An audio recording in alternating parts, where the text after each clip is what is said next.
Bonjour à tous et bienvenue dans ce podcast du corps au mental et vice-versa.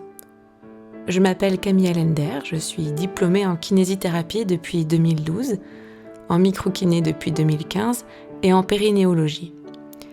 Je suis également diplômée de l'EDLPJ, une école d'accompagnement psychocorporel et énergétique depuis 2022, fondée par Thierry Janssen et suis co-animatrice. Ce podcast a pour vocation de renseigner et proposer des pistes d'ouverture, de conscience sur nos maux du quotidien, corporels, psychologiques, émotionnels, énergétiques. Il me paraît important de préciser que les témoignages sont issus de mon expérience du libéral depuis plus de 14 ans et sont utilisés à des fins purement pédagogiques. Chaque patient a donné son accord préalable, les noms et les situations seront modifiés pour préserver l'anonymat de chacun. En cas de doute, consultez votre médecin et faites-vous accompagner par les paramédicaux et médicaux qui vous entourent, kinés, infirmières, psychologues. Tout ce qui sera exposé ici n'est pas contre la médecine classique, bien au contraire. J'espère pouvoir créer un pont sain, en bonne entente des limites de chacun, et pourquoi pas le faire avec un peu d'humour. Bonne écoute! À quoi peut servir un soin énergétique ? Nous sommes constitués de matière, cellules, organes, etc. et d'énergie.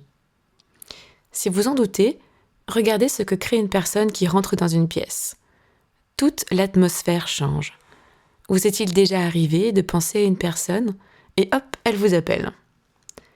Le soin énergétique dont je vais parler ici est issu des enseignements de Thierry Janssen, lui-même ayant appris auprès de Barbara Brennan, entre autres. Je vous recommande son best-seller Healing Hands. La proposition faite ici est de rééquilibrer vos chakras ou centres énergétiques principaux qui correspondent finalement aux grandes zones endocrines du corps, c'est-à-dire les zones qui contiennent des glandes qui gèrent nos hormones, œstrogènes, testostérone, hormones digestives, du sommeil, thyroïde par exemple. Ce sont des centres névralgiques du corps. L'idée est de refaire circuler l'énergie en douceur si elle stagne, dans le corps et au-delà. C'est une sorte de chirurgie des chakras, car nous sommes ici dans une forme de précision énergétique. Nous sommes entourés de 7 corps, ou auras, qui contiennent des informations sur nous, notre devenir, notre état émotionnel, notre famille, etc. Quelquefois, il est nécessaire de les interroger ou de les restructurer, comme après une chirurgie par exemple, afin d'améliorer la cicatrisation dans tous les plans.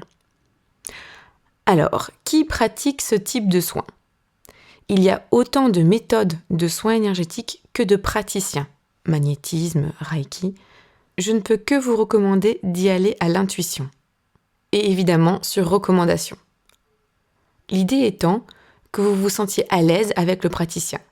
L'idéal, à mon sens, étant une personne très ancrée qui ne vous expliquera pas tout comme un phénomène énergétique. Bref, un praticien qui connaît ses limites.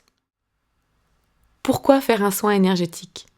Quand vous vous sentez fatigué, quand vous avez besoin de changer un truc dans votre vie, mais vous ne savez pas trop quoi, quand ni la psy ni l'ostéo n'a pu répondre à votre demande, quand vous sentez qu'il y a un lien karmique à nettoyer, quand vous voulez améliorer une relation avec une personne vivante ou décédée, quand vous traversez un moment de vie difficile, divorce, séparation, burn-out, dépression, des problèmes au travail, une tromperie, un décès, une maladie ou en post-opératoire pour améliorer la cicatrisation, pour travailler sur un organe de manière précise, un foie qui dysfonctionne souvent, les poumons, les intestins, l'utérus, en complément d'un traitement ou pour vous accompagner en fin de vie, ou juste pour vous faire du bien et vous détendre. Il me semble important que ces soins soient prodigués habillés et que le praticien doive au préalable vous prévenir des endroits où il va poser les mains. Quelquefois, le patient ressent une grande paix pendant le soin et d'autres fois, les réactions peuvent être plus intenses sur la table. Peu importe. L'idée est de prendre soin de tout ça et que vous fassiez 1 ou 5 séances, chacune est différente et fera travailler des choses dans le corps et l'inconscient.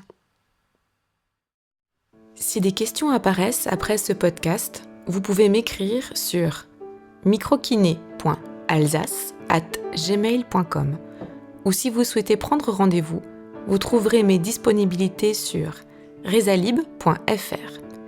D'ici là, prenez soin de vous. À très vite!